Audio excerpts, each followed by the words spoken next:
Hey everyone, I'm back. Good to see you all again. So I figured I'd start another round of videos off with a little how-to guide for those of you who really want to start a band, but you live in a small town where resources, opportunities, and potential bandmates are more limited than they are in a big city. If you're in this situation, don't be discouraged. I live in a fairly small town, and not only was I able to start a band, but we're actively writing and rehearsing songs on a consistent basis. We even released our first music video not too long ago. And today, I'm going to share a lot of the lessons I've learned with you guys. So grab a drink, grab some snacks, and get comfy, because we're going to be going over a lot in this video. Number 1, get out of the house.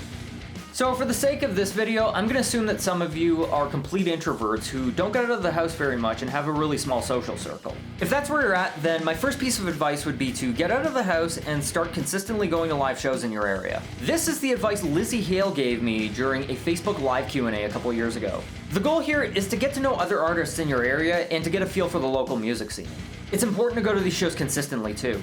When you're a regular at these kind of events, people will remember who you are. Especially in a small town where you can't really go anywhere without running into at least 2 or 3 people you know. If you don't know where to find these shows, go to some of the local bars in town. Even really small towns will have at least one bar where live music is played on a regular basis. The events tab on Facebook is also a great resource. Quite a few years ago, I started going to every single live show in my town that I could make it out to. I also talked to as many people as I could while I was there, especially the musicians playing that night. At the end of their set, I'd just go up to them and be like, "Hey man, great show," and strike up a conversation. People seem to really like compliments for some reason. After about 3 or 4 months of consistently going to live shows in my area, I was known as that guy who's always there. So many of the regulars knew me pretty well. I even started getting invited to underground shows, basement shows, and jam sessions, all through word of mouth. Honestly, getting out and doing stuff is something I would strongly recommend to anyone in general. It just does wonders for your overall happiness in life. Number 2, create your own music. This step might not be necessary for many of you, but I found it helped me out quite a bit. If you're the creative type who just really needs to put music out there without having to rely on other people's availability, I strongly recommend you just create music on your own and share it with your friends. After consistently going to live shows for a while, there's a good chance you're going to have many of these people on your friends list on social media. Posting your own music to your wall will show them just what you bring to the table as a musician. So if later down the line they're looking for a guitarist or a drummer or a bass player, or somebody to collab with, they might think of you. I decided to do this a few years ago. Back in the day, I tried to get a few bands going with a couple of my close friends, but they never really panned out. And one day, I just decided, you know what, I'm just gonna release music on my own, because I really needed that outlet for my creativity. It started with just a few short phone videos of my guitar playing, then it progressed into songs, then a full EP, then another full EP, and then that slowly morphed into the Dillon James Experience, which is my official solo project. And this channel you all know and love today. As I continue to hone my skills as both a musician and an audio engineer, the people I go to shows with would occasionally be like, "Hey, I heard your stuff, great job," or "It sounds really good," and some of them even expressed interest in jamming with me. In fact, 1 or 2 of the people who said this to me are in my current band. So you've been honing your musical skills and consistently going to live shows for quite a while now, and at this point you feel like you're ready to start a band. How do you go about doing this? The answer is real simple. Just ask. Ask and you shall receive, as the old saying goes. All you really need to do is ask if they want to join. You could ask people individually, but what I did was I put up a post on Facebook saying, "Hey everyone, I'm looking to start a band and I'm currently looking for a drummer, a bass player, and a vocalist. Message me if you're interested." In just a few hours, I already had a bass player and a rhythm guitarist.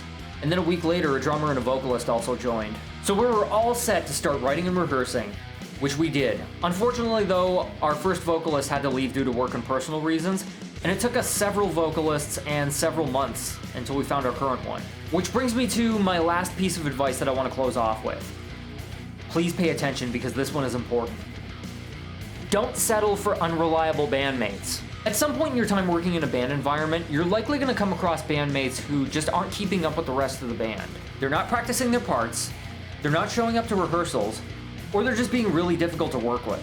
I won't be going into specifics as to what happened in my band, but I really need to point out just how important it is not to settle with difficult or unreliable bandmates. If you live in a small town especially, it can be very tempting to keep giving unreliable bandmates chances out of fear that you won't be able to replace them once they're gone. I was incredibly guilty of this back in the day. Here's the reality of it though.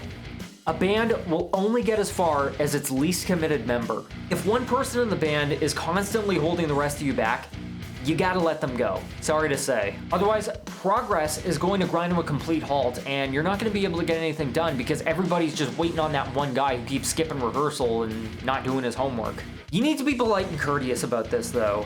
You don't want to burn any bridges or sabotage any friendships that you might have developed. We're very fortunate that in this day and age, technology can very easily fill in the gaps left by missing band members. Instruments can be programmed and recorded using MIDI plugins for an EP mix, and then played in the background during live shows. This is how one of my favorite bands of all time, Jupiter Hollow, originally started out. They began as a singer and guitarist duo.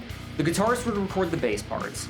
The vocalist would then record the drums and the synths, and then they'd play that as a background track live. Today, they're a complete band, and a pretty successful one too. Well, there you have it. Those are some little tidbits of advice on starting a band in a small town.